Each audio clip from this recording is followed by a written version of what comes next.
नमस्कार दोस्तों, आपका स्वागत है मर्डर केसेस एआई स्टोरी में, जहां हम लेकर आते हैं असली हत्याकांडों की रहस्यमयी और दिलचस्प कहानियां। यहां हर केस की सच्चाई को गहराई से समझा जाता है, सबूतों, गवाहों और पुलिस की जांच की पूरी पड़ताल के साथ। हम आपको लेकर चलते हैं एक ऐसे सफर पर जहां हर कहानी के पीछे छुपा होता है एक अंधेरा राज। तो तैयार हो जाइए, क्योंकि अब शुरू होने वाली है एक और दिल दहला देने वाली कहानी, सिर्फ मर्डर केसेस एआई स्टोरी पर। केस का नाम निठारी हत्याकांड, निठारी सीरियल मर्डर्स। स्थान निठारी गांव, नोएडा, उत्तर प्रदेश। समय 2005 से 2006। मुख्य आरोपी मोनिंदर सिंह पंधेर और उसका नौकर सुरेंद्र कोली पीड़ित। 19 से अधिक बच्चे और किशोरियां प्रस्तावना। नोएडा के पॉश इलाके में स्थित निठारी गांव का एक साधारण सा घर। बाहर से देखने पर कुछ भी असामान्य नहीं था, लेकिन इस घर की चार दीवारी के पीछे जो हुआ वो एक ऐसे नरसंहार की कहानी है जो आज भी भारत के इतिहास में सबसे क्रूर अपराधों में गिना जाता है। पहला सुराग। दिसंबर 2006 में एक महिला पुलिस थाने पहुंची, जिसकी 10 वर्षीय बेटी पायल कई महीनों से लापता था। कई एफआईआर्स लिखवाई गई थीं, लेकिन पुलिस ने ध्यान नहीं दिया। एक स्थानीय एक्टिविस्ट की मदद से जब पुलिस ने फिर से जांच शुरू की, तो उन्हें निठारी के हाउस नंबर D5 में कुछ संदेहास्पद गतिविधियों की सूचना मिली। रहस्य का खुलासा। जांच के दौरान जब पुलिस ने उस घर की सफाई करवाई, तो ड्रेन के अंदर से इंसानी हड्डियां, कपाल और कपड़े मिले।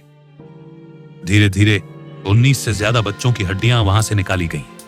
बच्चों को बहला फुसलाकर घर में बुलाया जाता, उन्हें नशीली चीजें दी जाती, फिर उनका बलात्कार किया जाता और हत्या के बाद शवों के टुकड़े कर ड्रेन या फ्रिज में रखा जाता। मुख्य आरोपी सुरेंद्र कोली, नौकर।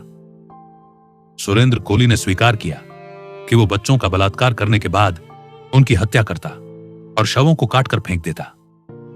जांच के दौरान यह भी सामने आया कि वह नरभक्षी प्रवृत्ति का था, यानी कुछ अंग खाता भी था।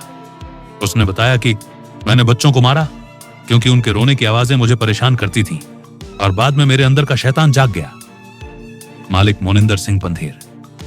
सुरेंद्र का मालिक मोनिंदर सिंह पंधेर एक बड़े बिजनेसमैन थे। उनकी संलिप्तता को लेकर कई सवाल उठे, लेकिन कई मामलों में कोर्ट ने उन्हें बरी किया, जबकि सुरेंद्र कोली को फांसी की सजा सुनाई गई। हालांकि समाज और परिवारों का मानना है कि पंधेर भी इसमें शामिल था। कानूनी प्रक्रिया। कुल 16 केस दर्ज हुए। सीबीआई ने केस अपने हाथ में लिया। सुरेंद्र को 13 मामलों में दोषी ठहराया गया।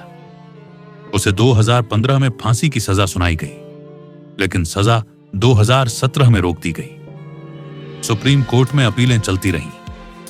2023 में दोनों आरोपियों को एक मामले में बरी किया गया, लेकिन अन्य केस अब भी लंबित है। मीडिया और जनता का आक्रोश। यह मामला सामने आने के बाद मीडिया में सनसनी फैल गई। लोगों ने सवाल उठाए, पुलिस ने पहले क्यों अनदेखी की? इतने बच्चों के गायब होने पर कोई कार्रवाई क्यों नहीं हुई? देश भर में विरोध प्रदर्शन हुए।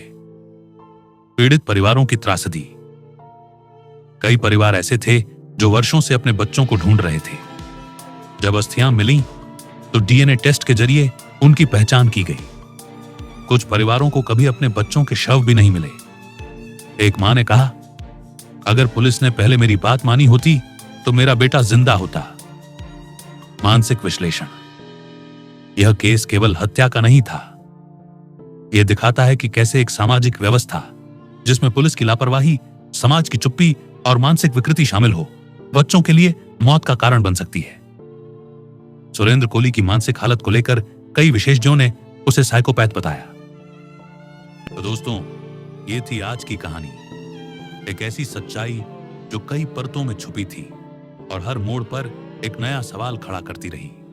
हर जुर्म के पीछे सिर्फ खून नहीं बहता, बल्कि रिश्ते, भरोसा और इंसानियत भी टूटती है। अगर आपको यह केस सोचने पर मजबूर करता है, तो वीडियो को लाइक करें, अपने विचार कमेंट में जरूर बताएं और हमारे channel murder cases AI story को सब्सक्राइब करना ना भूलें। हर हफ्ते हम लाते हैं आपके लिए सच्ची घटनाओं पर आधारित ऐसी कहानियां जो न सिर्फ डराती हैं बल्कि सोचने पर मजबूर करती हैं। फिर मिलेंगे एक नई कहानी के साथ। तब तक के लिए सुरक्षित रहें, सतर्क रहें और सच्चाई के साथ खड़े रहें। धन्यवाद।